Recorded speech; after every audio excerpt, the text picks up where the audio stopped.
Hi guys and welcome to the channel. आज के video में मैं बात करने वाला हूं आप लोगों से डिफरेंट मोटरसाइकिल इंजन कॉन्फ़िगरेशंस के बारे में। सारे मोटरसाइकिल इंजन कॉन्फ़िगरेशंस मैंने अरेंज करने की कोशिश करी है। बहुत सारी डिफरेंट बाइक्स मैंने अरेंज करी हैं यार आज एक ही साथ, और बहुत ज़्यादा मेहनत के बाद ये वाला वीडियो फाइनली पॉसिबल हुआ है। तो गाइस वीडियो को एंड तक देखना, चैनल पर नए हो तो सब्सक्राइब कर लो यार। स्टार्ट करते हैं वीडियो को, लेट्स गो। तो सबसे पहले बात करना स्टार्ट करते हैं यार सिंगल सिलेंडर इंजन्स के साथ।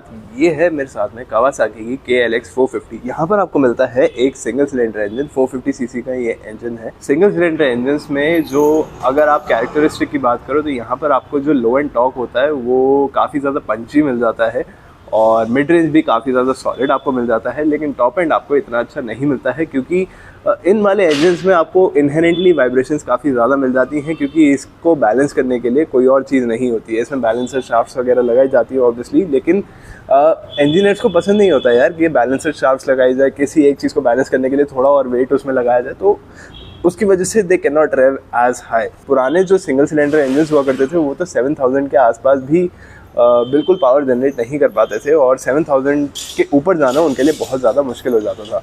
अभी इंजीनियरिंग करने के बाद कुछ अच्छे सिंगल सिलेंडर इंजन्स आने लगे हैं, जैसे कि अपना RN5 का इंजन आता है, या फिर अपना ड्यूक 390 सीरीज़ के इंजन जो आते हैं वो।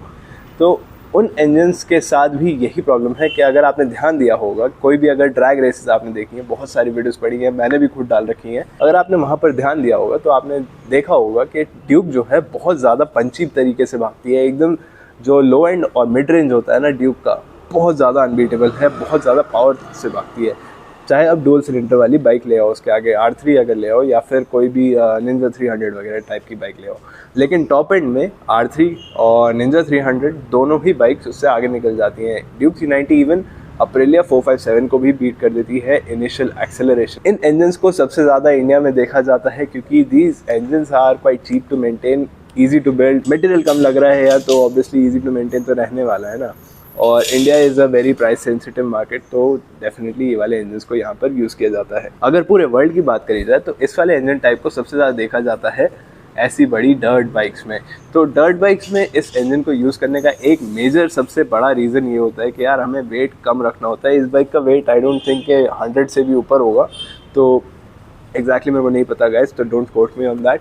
लेकिन ऐसी बाइक्स का वेट कम से कम रखने के लिए इसमें सिंगल सिलेंडर्स का यूज़ किया जाता है, और एक और मेजर रीज़न होता है वो मैं आपको बताता हूँ।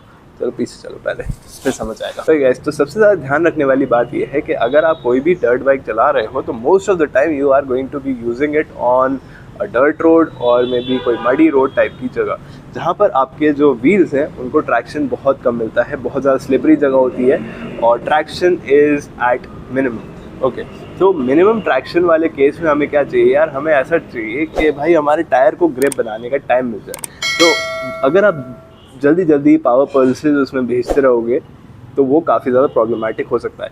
अपना जो सिंगल सिलेंडर इंजन होता है उसमें 4 रोटेशंस में से सिर्फ एक पावर स्ट्रोक होता है, जिसकी वजह से अगर आप इस टायर को 4 पार्ट्स में डिवाइड करो, मैं आपको ये समझाने के लिए कर रहा हूँ, अगर आप इस टायर को 4 पार्ट्स में डिवाइड करो, एक यहाँ से यहाँ तक अगर हमने इसका पावर स्ट्रोक मान लिया, तो इतना पार्ट आपके टायर को ग्रिप वापस पकड़ने के लिए मिल जाता है। तो that is one of the major reasons जिसकी वजह से आपको डर्ट बाइक्स में सिंगल सिलेंडर इंजन्स देखने के लिए मिलते हैं। अगर इसमें ट्विन सिलेंडर इंजन्स लगा देते या फिर 4 सिलेंडर इंजन्स लगा देते तो काफ़ी ज़्यादा मुश्किल हो जाता इसकी जो पावर आउटपुट है उसको मैनेज करना, क्योंकि वो ऑब्वियसली बार बार पावर पल्सेस भेजता रहता, आपकी जो रबर है उसको टाइम नहीं मिलता ग्रिप बनाने का, और वो काफ़ी ज़्यादा प्रॉब्लमेटिक हो सकता है।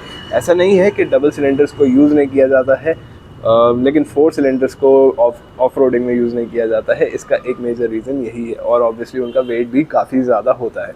अभी चलते हैं यार नेक्स्ट इंजन टाइप की तरफ, जिसमें आ जाते हैं अपने 2 सिलेंडर। तो अब आती है बारी ट्विन सिलेंडर मोटरसाइकिल्स की। तो अभी मैंने आपके सामने 2 बाइक्स खड़ी कर रखी हैं, वो एक हार्ले डेविडसन है, ये एक कावासाकी वल्कन S650 है। तो इसमें आता है एक पैरेलल ट्विन इंजन, उधर आता है आपको एक बी ट्विन इंजन। तो दोनों में डिफरेंस क्या आता है और ये बने कैसे, दोनों की आइडियोलॉजी समझने की ज़रूरत है थोड़ी सी, और काफ़ी ज़्यादा इंटरेस्टिंग स्टोरी हो जाती है। तो guys, first you need to understand कि जो पैरेलल ट्विन इंजन्स थे ना, वो बने थे अपने UK वाले साइड में, और वी ट्विन इंजन्स जो थे वो बने थे अपने USA वाली साइड में।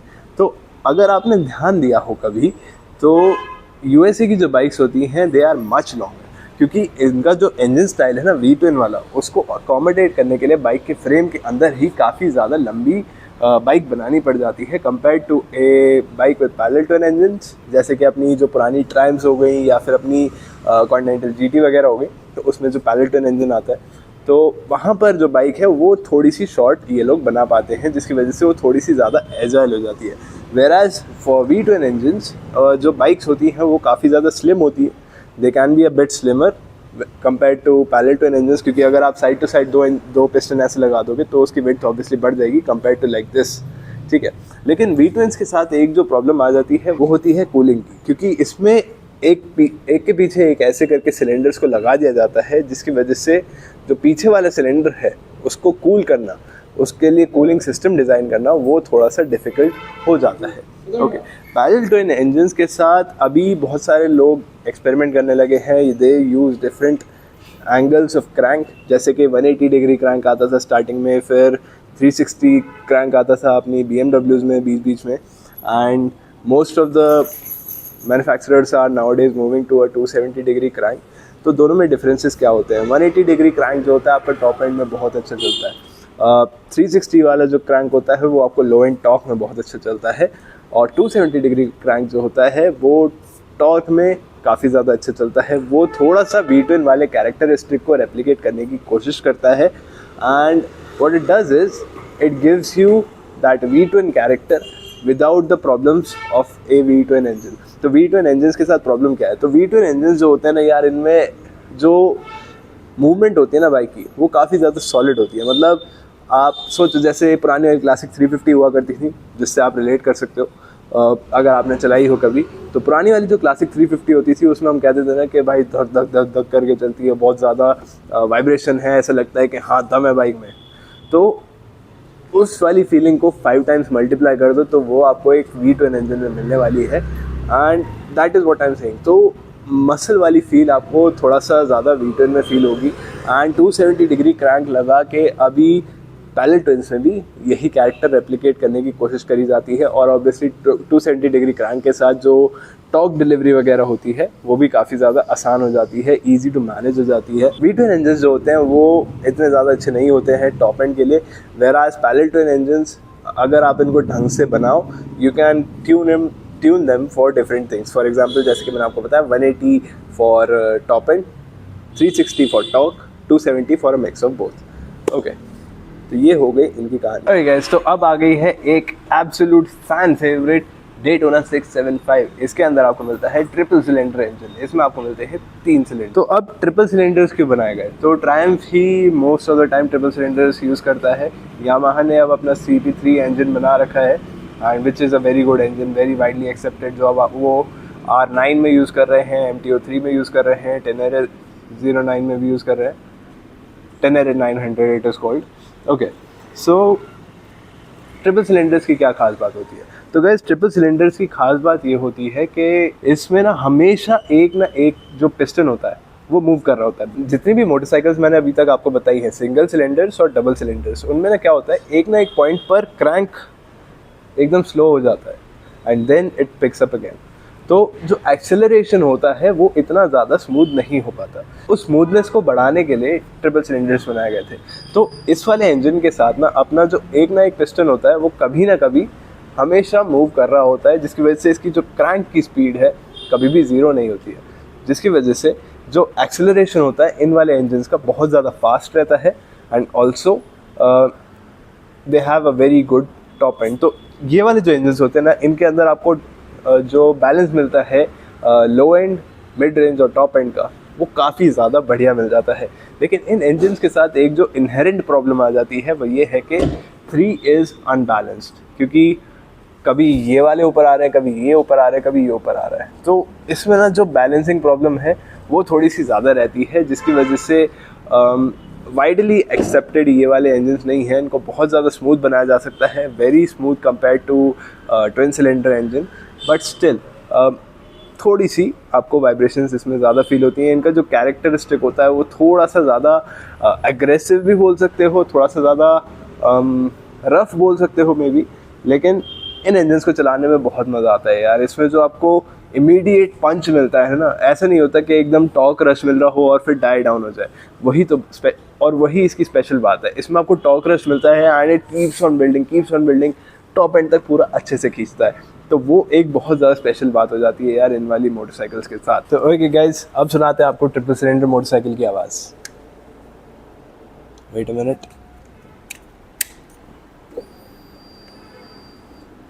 रेडी?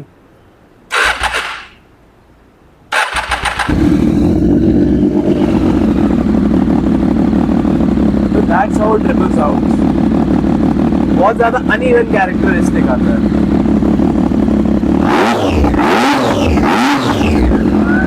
ऐसे टॉप एंड में जाते रहते हैं भाई साहब, इतना स्मूथ हो जाता है।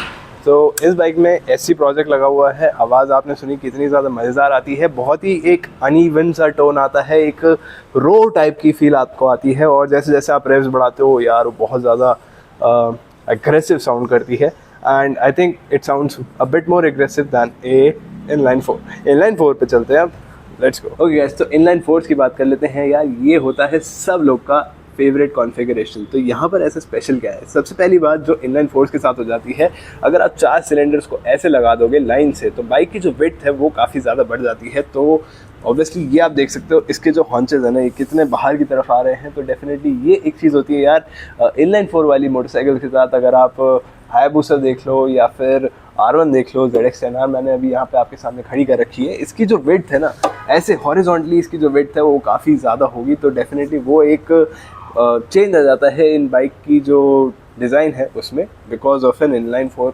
इंजन। ओके, तो अब आगे होता क्या है इस इंजन की स्पेशलिटी। तो यार ये वाले जो इंजन होते हैं सबसे ज़्यादा पावर प्रोड्यूस करते हैं। They produce close to 200 bhp अगर आप 1 लीटर का बना दो। इस इंजन की सबसे खास बात ये होती है, इनको स्क्रीमर्स बोला जाता है। स्क्रीमर्स क्यों बोला जाता है? क्योंकि इसमें कोई भी ऐसा पॉइंट नहीं होता जब आपका इंजन पावर स्ट्रोक में ना हो। अगर आप कोई भी गिवन मोमेंट लो, उसमें आपका एक ना एक पिस्टन हमेशा पावर स्ट्रोक में होता है। तो इस वजह से आपकी हर स्ट्रोक में पावर जनरेट हो रही होती है, हर मोमेंट पे आपकी पावर जनरेट होती है, जिसकी वजह से ये बाइक से इतनी ज़्यादा पावर निकाल पाती हैं। जैसे कि मैं आपको शुरू में एक एग्जांपल दिया था ना, अगर टायर को 4 हिस्सों में डिवाइड किया जाए तो सिंगल सिलेंडर केवल 1/4 ऑफ टायर में आपको पावर निकाल कर दे रहा है। इस बाइक के साथ वो हर एक 4th पार्ट में हो रहा है। तो समझ रहे हो वाली चीज़। तो ये एक बहुत ही ज़्यादा मेंटल चीज़ है इन बाइक्स के अगर बात करी जाए तो।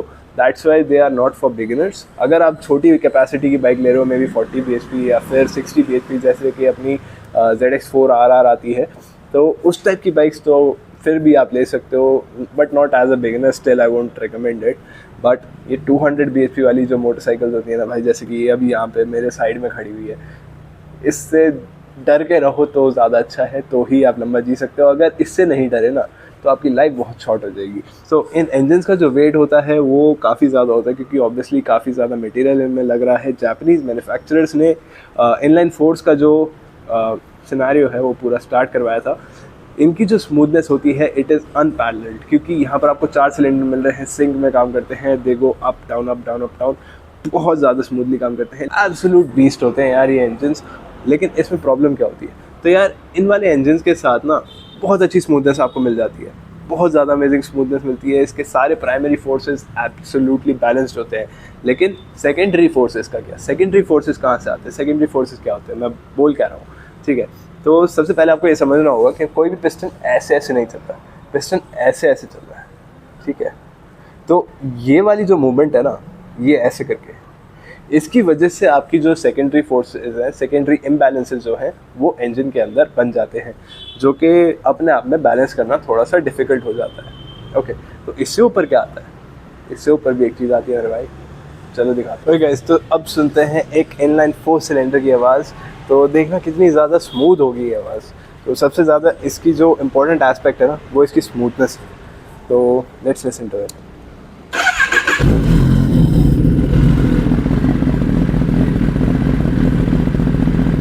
अभी आपको इतना स्मूथ नहीं लग रहा होगा, but let me rev it now.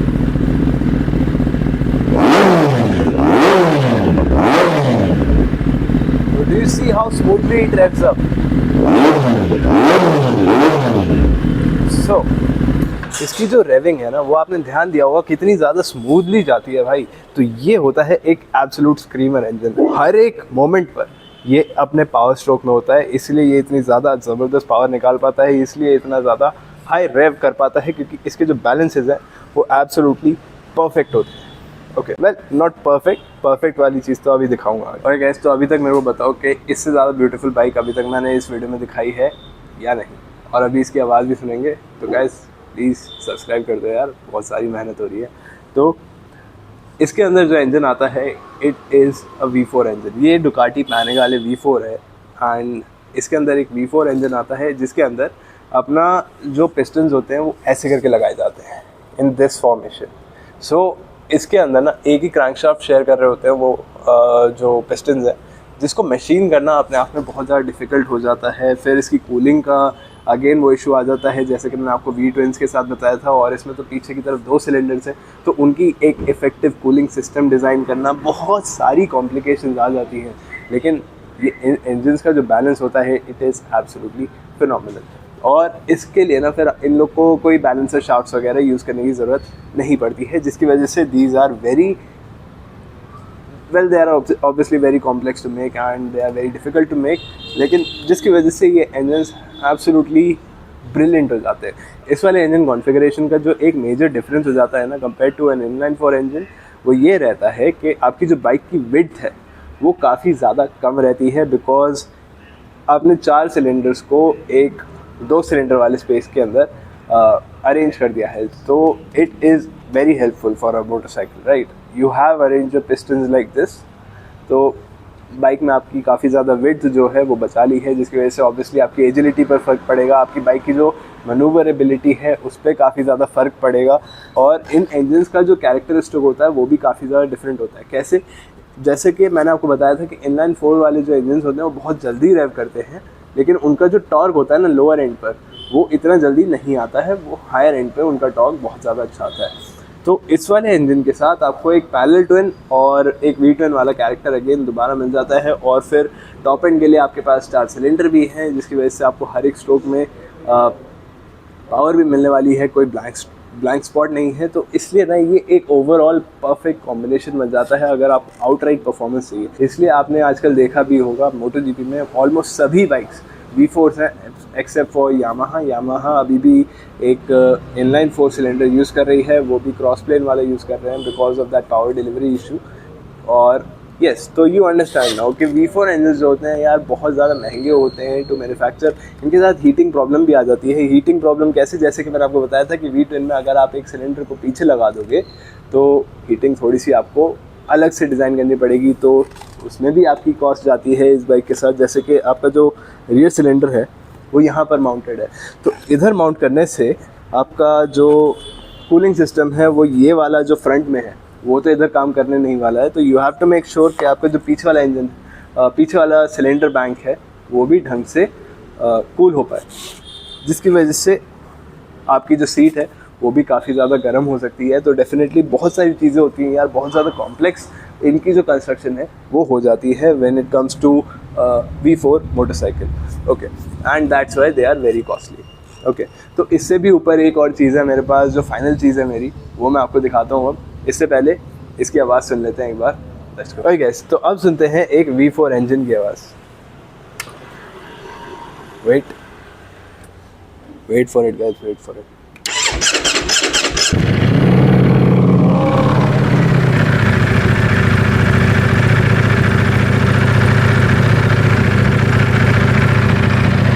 Okay, अब मैं रेड करता हूँ इसको।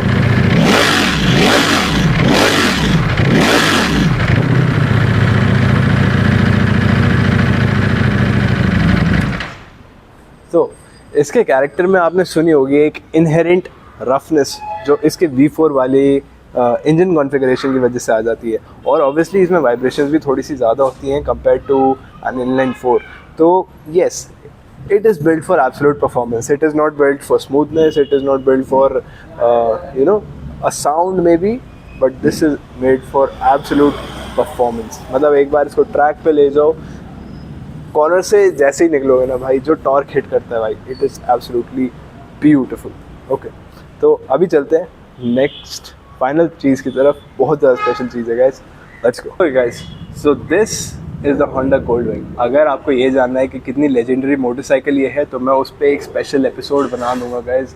आपको इसकी पूरी हिस्ट्री बताऊंगा अच्छे से कि कैसे गोल्डविंग स्टार्ट हुई, कैसे बनी, कैसी दिखती थी पहले मोटरसाइकिल्स और अभी कैसे दिखने लगे हैं, हाउ दे हैव इवॉल्व्ड। सारी चीज़ें आपको बता सकता हूँ गाइज अगर आपको गोल्डविंग के बारे में जानना है, अभी इस इंजन के बारे में जानते हैं। सो इधर आपको मिलता है एक बॉक्सर 6 इंजन। इस मोटरसाइकिल में आपको मिलते हैं 6 cylinders and it is a boxer 6। तो इसमें आपके जो पिस्टन है वो ऐसे करके अरेंज हो रखे हैं, मतलब बिल्कुल ऐसे, तो ये ऐसे ऐसे चलते हैं। तो इस वाले इंजन कॉन्फ़िगरेशन का फ़ायदा क्या है?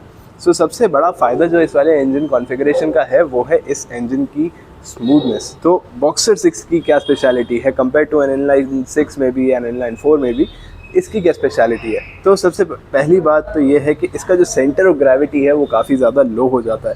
अगर आप इसको एक 6 सिलेंडर इंजन बनाते तो ये यहाँ तक कहीं तक तो आता है गेस, एंड ये लंबा भी होता काफ़ी, ठीक है। तो उस प्रॉब्लम की वजह उसकी विड्थ भी बढ़ जाती एंड काफ़ी ज़्यादा ऊपर आ जाता, सेंटर ऑफ ग्रेविटी ऊपर आ जाता, बाइक ऑलरेडी बहुत भारी है, उसको संभालना और मुश्किल हो जाता। तो इस वाले कॉन्फ़िगरेशन की वजह से बाइक का जो सेंटर ऑफ ग्रेविटी है वो थोड़ा सा लो हो जाता है, बाइक थोड़ी सी ज़्यादा मैनेजेबल हो जाती है एंड वो एक मेजर एडवांटेज होता है यार इन इंजन्स का। स्मूथनेस तो अल्ट्रा स्मूथ इंजन से होते हैं भाई। अभी मैं स्टार्ट करके आपको दिखाऊंगा, यू वोंट इवन फील आवाज़ के बिना ये बाइक स्टार्ट है या बंद है। Okay, next another major advantage boxers के साथ ये हो जाता है कि आप इसको अगर आपको थोड़ी बहुत मेंटेनेंस करनी है, वैसे तो होंडा है कभी मेंटेनेंस करनी नहीं है, लेकिन अगर फिर भी आपका मन कर रहा है तो आप इसको यहाँ से डायरेक्टली खोल के सारी जो इसकी इंटरनल्स हैं उनको एक्सेस कर सकते हो, इंजन को अलग से बाहर नहीं निकालना पड़ेगा। ये सारी चीज़ें और भी ज़्यादा अच्छी बना देती हैं इस वाले सिस्टम को। अगर आप कोई ऐसी बाइक ले रहे हो जिससे आप लॉन्ग डिस्टेंस टूरिंग करने वाले हो, बहुत ज़्यादा ऐसी प्लेसेस पर जाने वाले हो जहाँ पर आपको सपोर्ट नहीं मिलती है, उतनी ज़्यादा एक्सेसिबिलिटी नहीं होती है वर्कशॉप्स वगैरह की मेंटेनेंस के लिए, तो definitely this is the configuration to go for. इस वाले इंजन के नुकसान ये होते हैं कि यार you can not obviously put them into sporty motorcycles, क्योंकि ऑब्वियसली विड्थ जो है काफ़ी ज़्यादा बढ़ जाती है इंजन की, तो आप इसको लीन वगैरह नहीं कर सकते हो, you have to ride it slow. Power की कमी नहीं है obviously, it is a 6 cylinder engine, तो गाइस पावर की तो बात मेरे को करनी भी नहीं चाहिए आई गेस, लेकिन स्टिल जो प्रॉब्लम्स हैं वो तो प्रॉब्लम्स हैं ही। और ऑब्वियसली अगर आप इसके वेट को नीचे करोगे तो weight is still going to be there, it is not going to disappear, right. तो अगर ये बाइक टिप ओवर होती है तो ऐसी बड़ी बाइक्स अगर टिप ओवर होती हैं तो ये जो इंजन है इसको पूरा टिप ओवर होने से भी बचा लेता है, तो that is also another advantage with this configuration of the engines that you have. इसके अलावा एक और बॉक्सर टाइप आता है जो अपना GS 1250 वगैरह में आता है। GS 1250 अभी मेरे पास अवेलेबल नहीं है, इसलिए मैंने आपसे उसकी बात नहीं करी थी अभी, क्योंकि बॉक्सर ट्विन मेरे को अभी मिला नहीं, लेकिन सिमिलर जो एडवांटेजेस हैं इसके साथ वो उस पर भी अप्लाई होते हैं गाइस, और उसका भी वही टॉर्की नेचर बन जाता है, तो definitely it is very good for anything. तो गाइस ये था एक छोटा सा वीडियो आप लोग को बताने का कि how different configuration of engines affect different motorcycles, and बताना आपको अगर ऐसे इन्फॉर्मेटिव वीडियोस और चाहिए तो, क्योंकि बहुत सारी रिसर्च लगती है यार इन वीडियोस में, and you have to make sure के that you are well prepared for these videos. And yes, if you like the video guys, give me a sub and I'll be preparing more videos like these. अब इस bike की आवाज़ सुन लेते हैं एक बार, let's go. Okay guys, so finally now we are going to hear the voice of the Goldwing. Okay.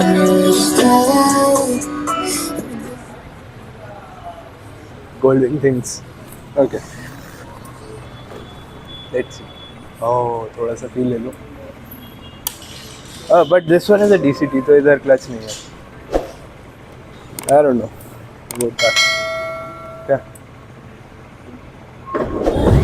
Oh god, this is so smooth guys, बहुत ही ज़्यादा स्मूथ है भाई ये तो। I know you can barely, I know that you can barely hear this, you just know कि एक engine चल रहा है बस, but the smoothness is next level. Oh, the higher you rev it, the smoother it gets. It is smoother than my car is. क्या ही बना रखा है भाई होंडा वालों ने यार।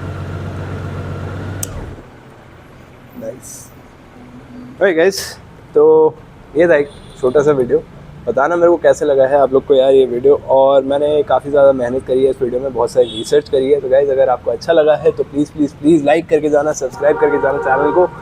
थोड़ी सी सपोर्ट चाहिए यार आप लोगों की। And yes, I will see you next time. Take care, bye bye.